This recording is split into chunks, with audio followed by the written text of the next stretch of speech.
शिव, विष्णु, रुद्र और ब्रह्मा के स्वरूप का विवेचन। ऋषियों ने पूछा, शिव कौन है, विष्णु कौन है, रुद्र कौन है और ब्रह्मा कौन है? इन सब में निर्गुण कौन है? हमारे इस संदेह का आप निवारण कीजिए। सूत जी ने कहा, महर्षियों, वेद और वेदांत के विद्वान ऐसा मानते हैं कि निर्गुण परमात्मा से सर्वप्रथम जो सगुण रूप प्रकट हुआ उसी का नाम शिव है। शिव से पुरुष सहित प्रकृति की उत्पत्ति हुई। उन दोनों ने मूल स्थान में स्थित जल के भीतर तप किया। वह स्थान पंचक्रोशी काशी के नाम से विख्यात है, जो भगवान शिव को अत्यंत प्रिय है। यह जल संपूर्ण विश्व में व्याप्त है। उस जल का आश्रय ले योग माया से युक्त श्री हरि वहां सोए।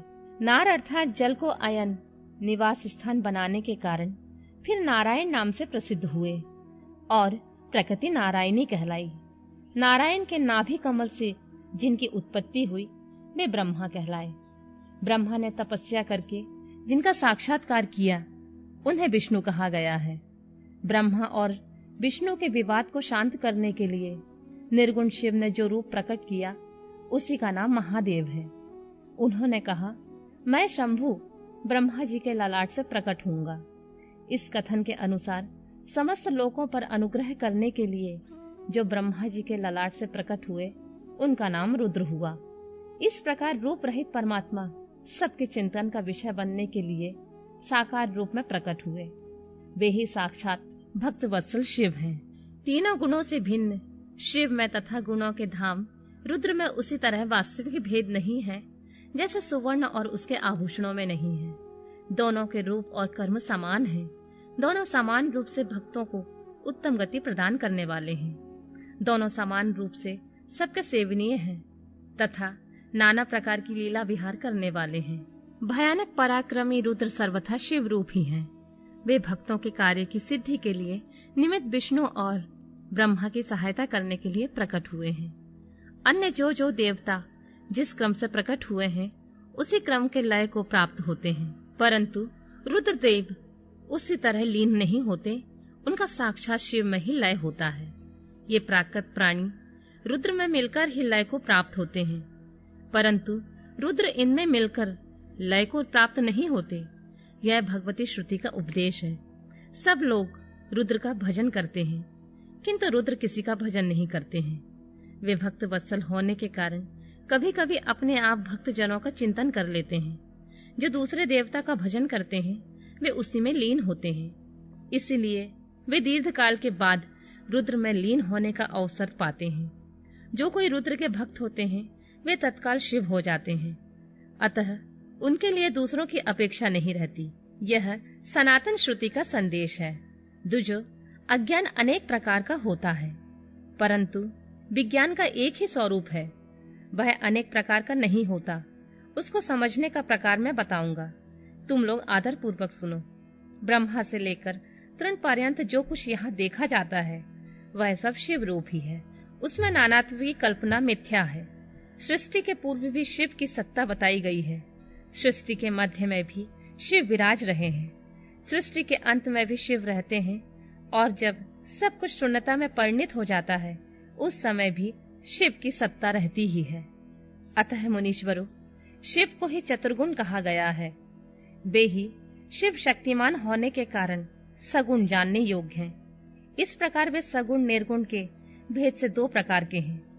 जिस शिव ने भगवान विष्णु को संपूर्ण सनातन वेद, अनेक वर्ण, अनेक मात्रा तथा अपना ध्यान एवं पूजन दिए हैं, वे ही संपूर्ण विद्याओं के ईश्वर हैं। ऐसी सनातन श्रुति है।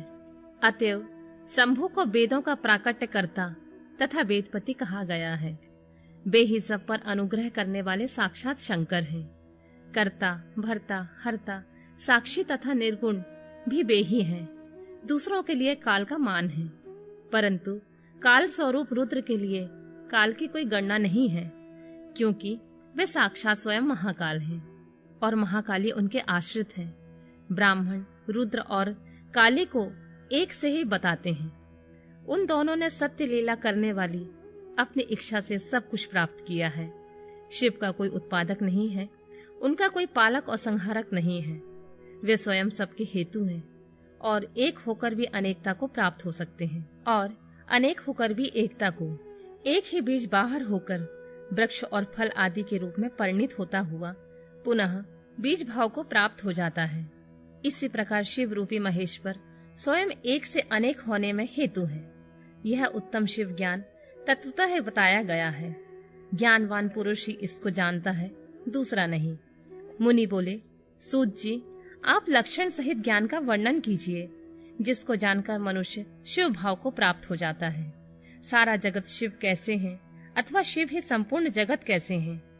ऋषियों का यह प्रश्न सुनकर पौराणिक शिरोमणि सूत जी ने भगवान शिव के चरणार बिंदों का चिंतन करके उनसे कहा, शिव संबंधी तत्व ज्ञान का वर्णन तथा उनकी महिमा, कोटि रुद्र संहिता का महात्मा और उपसंहार।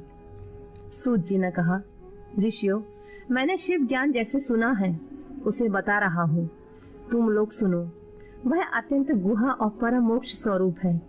ब्रह्मा, नारद, सनकादि मुनि, व्यास तथा कपिल, इनके समाज में इन्हीं लोगों ने निश्चय करके ज्ञान का जो स्वरूप बताया है उसी को यथार्थ ज्ञान समझना चाहिए। संपूर्ण जगत शिवमय है।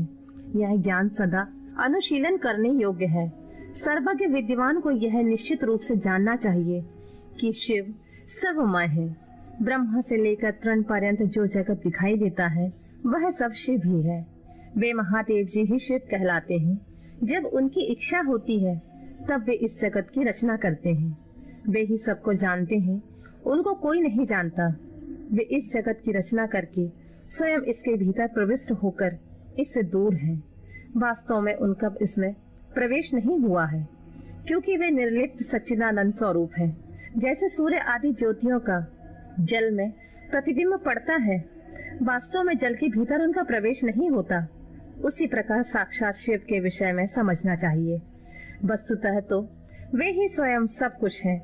मतभेद ही अज्ञान है, क्योंकि शिव से भिन्न किसी द्वैत वस्तु की सत्ता नहीं है। संपूर्ण दर्शनों में मतभेद ही दिखाया जाता है, परंतु वेदांती नित्य अद्वैत तत्व का वर्णन करते हैं।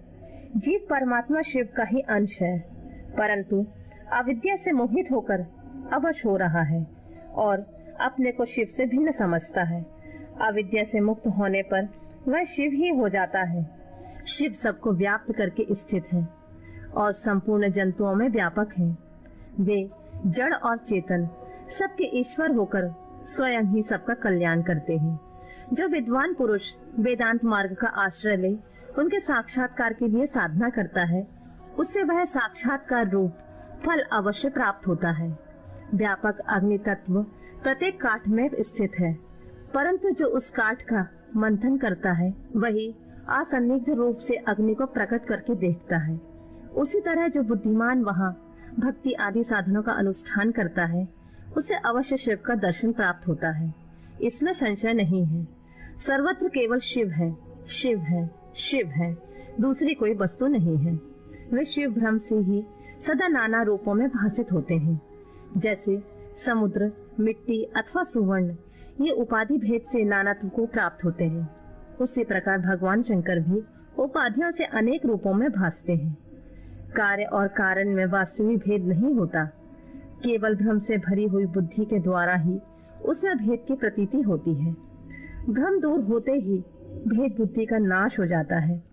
जब बीज से अंकुर उत्पन्न होता है तब वह नानात्व को प्रकट करता है, फिर अंत में वह बीज रूप में ही स्थित होता है और अंकुर नष्ट हो जाता है। ज्ञानी बीज रूप में ही स्थित है और नाना प्रकार के विकार अंकुर रूप है। उन विकार स्वरूप अंकुरों की निवृत्ति हो जाने पर पुरुष फिर ज्ञानी रूप में स्थित होता है।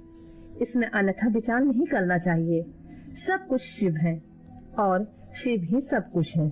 शिव तथा संपूर्ण जगत में कोई भेद नहीं है। फिर क्यों कोई अनेकता देखता है और क्यों एकता ढूंढता है?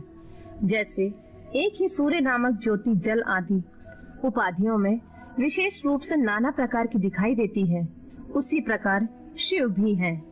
जैसे आकाश सर्वत्र व्यापक होकर भी स्पर्श आदि बंधन में नहीं आता, उसी प्रकार व्यापक शिव भी कहीं नहीं बनते। अहंकार से युक्त होने के कारण शिव का अंश जीव कहलाता है। उस अहंकार से मुक्त होने पर वह साक्षात शिव ही है। कर्मों के भोग में लिप्त होने के कारण जीव तुच्छ है और निर्लिप्त होने के कारण शिव महान है। जैसे एक ही सुवर्ण आदि चांदी आदि से मिल जाने पर कम कीमत का हो जाता है, उसी प्रकार अहंकार युक्त जीव अपना महत्व खो बैठता है। जैसे क्षार आदि से शुद्ध किया हुआ उत्तम सुवर्ण आदि पूर्ववत बहुमूल्य हो जाता है, उसी प्रकार संस्कार विशेष से शुद्ध होकर जीव भी शुद्ध हो जाता है। पहले सद्गुरु को पाकर भक्ति भाव से युक्त हो शिव बुद्धि से उनका पूजन करें और स्मरण आदि करें।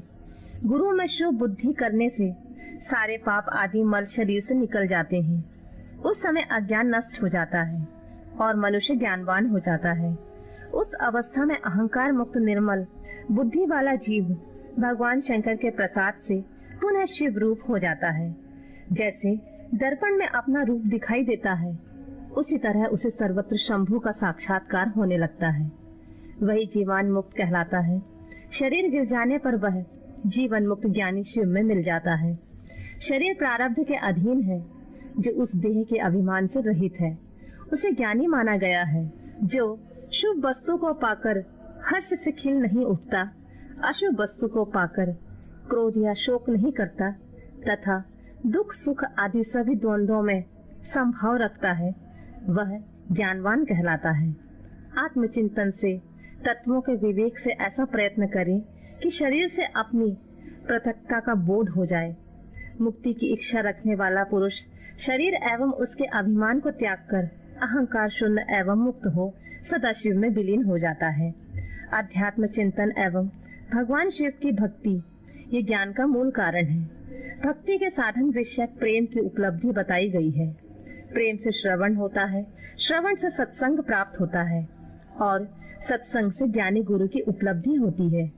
गुरु की कृपा से ज्ञान प्राप्त हो जाने पर मनुष्य निश्चय ही मुक्त हो जाता है। इसलिए जो समझदार है उसे सदा शंभु का ही भजन करना चाहिए। जो अनन्य भक्ति से युक्त होकर शंभु का भजन करता है, उसे अंत में अवश्य ही मोक्ष प्राप्त होता है। अतः मुक्ति की प्राप्ति के लिए भगवान शंकर से बढ़कर दूसरा कोई देवता नहीं है। उनकी शरण से लेकर जीव संसार बंधन से मुक्त हो जाता है। ब्राह्मणों, इस प्रकार वहां पधारे हुए ऋषियों ने परस्पर निश्चय करके जो यह ज्ञान की बात बताई है, उसे अपनी बुद्धि के द्वारा प्रयत्न पूर्वक धारण करना चाहिए। मुनीश्वरों, तुमने जो कुछ पूछा था वह सब मैंने तुम्हें बता दिया है, इसलिए तुम्हें प्रयत्न पूर्वक गुप्त रखना चाहिए। बताओ और क्या सुनना चाहते हो? ऋषि बोले, व्यास शिष्य, आपको नमस्कार है। आप धन्य हैं, शिव भक्तों में श्रेष्ठ हैं। आपने हमें शिव तत्व संबंधी परम उत्तम ज्ञान का श्रवण कराया है। आपकी कृपा से हमारे मन में भ्रांति मिट गई है। हम आपसे मोक्षदायक शिव तत्व का ज्ञान पाकर बहुत संतुष्ट हुए हैं। सूत जी ने कहा, दुजो, जो नास्तिक हो, श्रद्धाहीन हो, शठ हो, जो भगवान शिव का भक्त न हो तथा इस विषय को सुनने की रुचि न रखता हो, उसे इस तत्व ज्ञान का उपदेश नहीं देना चाहिए। व्यास जी ने इतिहास, पुराणों, वेदों और शास्त्रों का बारंबार विचार करके उनका सार निकालकर मुझे उपदेश दिया है। इसका एक बार श्रवण करने मात्र से सारे पाप भस्म हो जाते हैं। अभक्त की भक्ति प्राप्त होती है और भक्ति की भक्ति बढ़ती है। दोबारा सुनने से उत्तम भक्ति प्राप्त होती है। तीसरी बार सुनने से मोक्ष प्राप्त होता है। अतः भोग और मोक्ष रूप फल की इच्छा रखने वाले लोगों को इसका बारंबार श्रवण करना चाहिए। उत्तम फल को पाने के उद्देश्य से इस पुराण की 5 आवृत्तियां करनी चाहिए। ऐसा करने पर मनुष्य उसे अवश्य पाता है, इसमें संदेह नहीं है, क्योंकि यह व्यास जी का वचन है।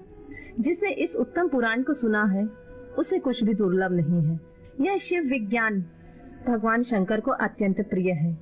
यह भोग और मोक्ष देने वाला तथा शिव भक्ति को बढ़ाने वाला है। इस प्रकार मैंने शिव पुराण की चौथी आनंददायिनी तथा परम पुण्यमयी संहिता कही है, जो कोटि रुद्र संहिता के नाम से विख्यात है। जो पुरुष एकाग्रचित हो भक्ति भाव से इस संहिता को सुनेगा या सुनाएगा, वह समस्त भोगों का उपभोग करके अंत में परम गति को प्राप्त कर लेगा। कोटि रुद्र संहिता संपूर्ण।